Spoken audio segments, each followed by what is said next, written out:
A snow-covered horizon, simple and unsullied by the touch of man. Nature unspoiled, the essence of purity, so beloved by the Japanese. But underneath the snow, the reality is rather different, as Mrs. Watanabe, a local campaigner, points out. This site is soon to be swallowed up by a dam that nobody seems to want.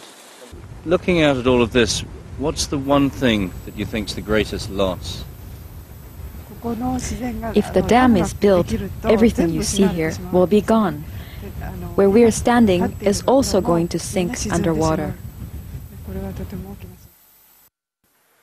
It's already too late for some of the valley.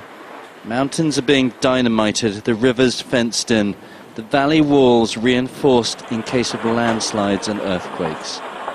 But this dam won't generate electricity, and there's no serious threat from floods. The $9 billion it will cost will generate jobs, and that, say the bureaucrats, is an end in itself. Critics, however, say it's just a subtle form of corruption.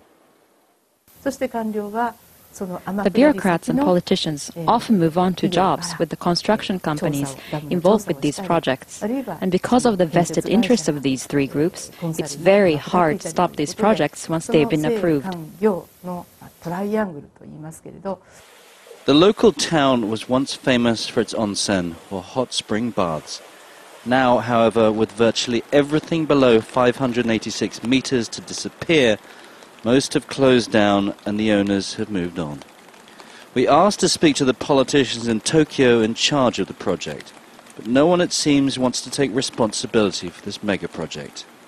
And many of those who have lived here for generations don't know where to turn. The kinds of complaints that we're filing with the government are just being ignored or tied up with red tape. Now the valley is covered with the bridges and barriers that will be left after the flood, an enormous and unfinished building site. Opponents of the dam have one last chance. The opposition parties say that if they win elections later this year, they'll stop the work going on here. But the locals are worried that if that happens, all of this construction will be left unfinished.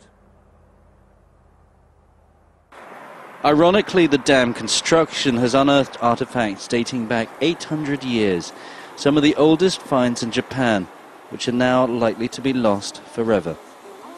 And the local residents now unsure if they should step up their opposition or give in to the inevitable. Damned if they do, and damned if they don't. Tony Cheng, Al Jazeera, Gunma Prefecture, Central Japan.